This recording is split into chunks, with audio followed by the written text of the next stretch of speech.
Just fascinating. He takes up to 50 supplements a day, has had his son's plasma injected into him in a bid to remain youthful. So, is there a method out of bounds that Bryan would use that perhaps isn't the right thing for him, or would he just try anything? We're going to find out this morning. Lovely to meet you. Thank you for joining us. Hi, good morning. Hello, thanks for having me.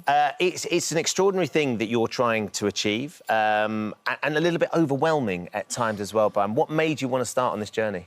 Well, I think that, if we travel in time to, let's say, a few hundred years into the future, and they're looking back at our time and place, I think they might say two things about this moment. One is, this is the remarkable moment when humans gave birth to a new form of intelligence in the form of AI. And secondly, this is the moment when humans figured out they wouldn't die. So tell us, first of all, what was your life like before you went on this mission? Paint a picture for us. I was an entrepreneur, and I bought the narrative that when you are an entrepreneur, you don't sleep or exercise. You really martyr your health in order to be successfully financially. And so I was not well rested. I was obese. I was depressed. I was really sad. And so I was in a bad spot, and I needed to make some big changes in my life. And is that what the catalyst was, essentially, that you felt so unhealthy? Or was it always a dream of yours that, actually, I want to live forever? Yeah, so it's not even about living forever. It's just about being your very best self. And culture currently tells us that you should martyr your health in order to achieve financial success. Right. And that leads to all sorts of problems, mental health disorders, obesity, metabolic disease. And so I thought, this is really wrong, that culture is telling us to do bad things to our body and our minds, and we're supposed to just do it. And so I wanted to really explore that, of what could you do if you applied the world's best science in a rigorous way. What is possible? Now, fortunately, you're in a position where you can afford to do this because you've been very successful as an entrepreneur and you've made millions of dollars, and now you have a team around you that helps you implement this lifestyle. Just talk us through what your routine is then, Bryan, on an average day.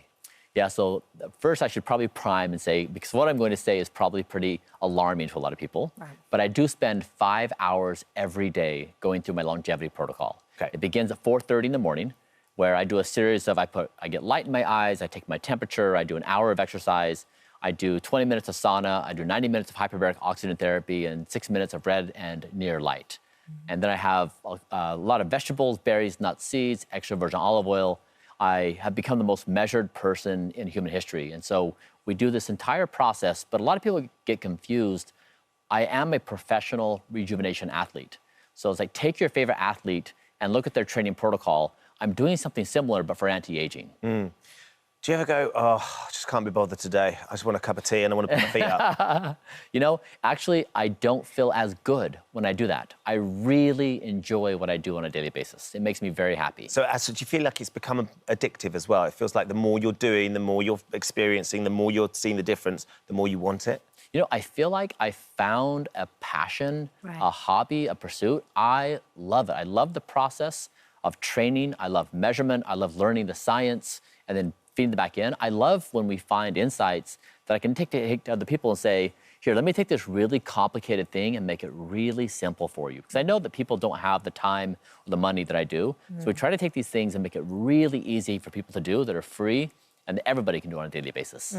So explain to me how you've slowed down the speed of your aging and how you measure that. Yeah, so I guess intuitively we know this, that we see our friends. Some age quickly, some age slowly. You'll see it in the skin quality and the vibrancy.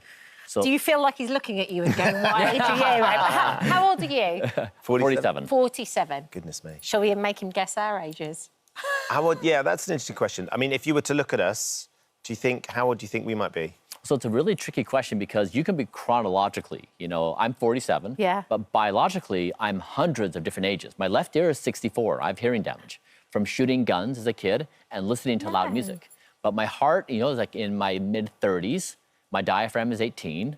So you can age all your different organs. And so you're a lot of different ages. And one of the things that you measure is your rectum as well. Your rectal age is very young, right? It is, exactly, yeah. And you also, we measure nighttime tumescence. So every night, males and females have nighttime sexual arousal. But it's not sexual in nature, it's just like a systems check. So there's all kinds of things people can do to check their biological age. And these markers are really important. They predict all-cause mortality, they predict all kinds of health. And so What we've done is we've taken science and measured biological age, and we've slowed my speed of aging. I'm now the slowest recorded with the best clinically validated clock out there. It's 0.50, which means for every 12 months that pass, I age 6 months. Yeah. You see what he's managed to do as well is avoid trying to guess our age very cleverly. I know, I saw that. That sidestepping, that little dance he just did, it was very good. It does make, though, because you have a very strict routine. You're really, really committed to it. But it does take out a little bit of the spontaneity of life, Bryan. Life is about living and experiencing and finding exciting little bits and pieces along the way. Do you miss that spontaneity of just being able to choose to do something or go somewhere because you have all these very rigorous sort of markers that you have to hit? Yeah. Well, I will say I was in Sweden last week, and I did go to 2 raves. Did you? I did. Did you really? I love to dance. Yeah. And I'd imagine it won't do that ear any good. but you know what? I had custom earplugs. So so it was all carefully planned. I measured the sound levels. I put my earplugs in, made sure it was safe. OK. No, can you talk to me as well about your son and injecting? You've taken his plasma and you inject his plasma into you. Yeah. Why? So the real story was my father, he's in his early 70s. He started suffering cognitive decline. He called me into panic and said, I don't know what to do. Right. So at the time we were studying plasma infusions, I said, Dad, there's some evidence that this may help on Parkinson's or Alzheimer's. If you want to do this, I'm happy to help you. Okay. So it really was me helping my father. So my son heard about this. He's like, you know what, Dad, like, I know you're experimenting with all kinds of things. If so you want me to do it, I'm happy to do it as well.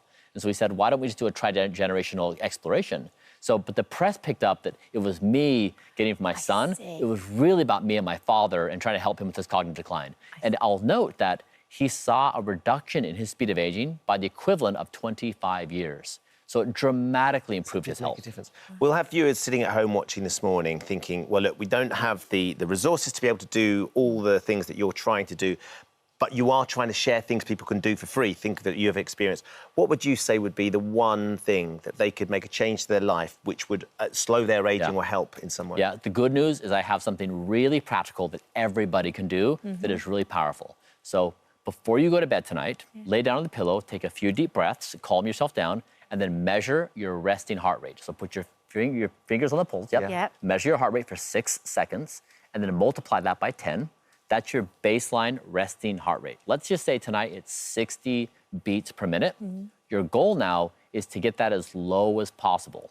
And you're going to do that by eating earlier and lighter. We know what it feels like to eat a big meal right before bed. Your heart's pounding, you're hot, you can't go to sleep. So eating earlier in the day and lighter foods helps you lower your heart rate. Also having a wind down routine. So 60 minutes before bed, turn the screens off and you'll read a book, meditate, breath work, go for a walk, talk to a friend. But stress and rumination increase your heart rate. So what you'll find is everything that lowers your heart rate is good. Everything that increases your heart rate is bad. That is by far the most valuable thing anybody can do because it reveals diet and stress and habits, and it keeps you in check with all of the maybe not so good habits that happen in the later parts of the night. Bryan, it's so interesting because so much of what you say actually sounds so sensible and it's, you know, you can completely understand why you're doing it. But do you ever think, oh my goodness, there's not all the people that I love most in the world won't be around if I succeed in doing this? Do you ever think about that? And how do you feel about it? Yeah. You know, my parents, they have turned their lives around. So I think that they see that the majority of their friends are really in their health is declining in a significant way. And I think they felt a new, renewed sense of hope that they can do things that actually change their well-being. And they didn't know these basic things like eating too close to bed is bad. They didn't know that these high levels of stress of being on the phone, of scrolling, increases your heart rate and lessens your sleep quality, which then lowers your willpower and all these things. So I really think that this is a new time to be human. We know the world is changing very quickly, and there's a new hope for being healthy. So I think there's a special time and place now for everybody to say yes to life and yes to health. These really basic daily self-care practices. So they won't leave you. They'll be there growing. I think they will be. Yeah, they'll be with you. Brian, thank you for coming in. It's really interesting. Thank you very much indeed. Remember, you should always consult a medical professional before undertaking any health and lifestyle change. But the idea of trying to lower your resting heart rate, very simple. We'll give it a go. Things, eating earlier. Oh, here it goes. Thank you for visiting our This Morning YouTube channel. We upload tons of new content every single day. So hit the subscribe button, like all the videos, and don't miss out. We'll see you in the morning.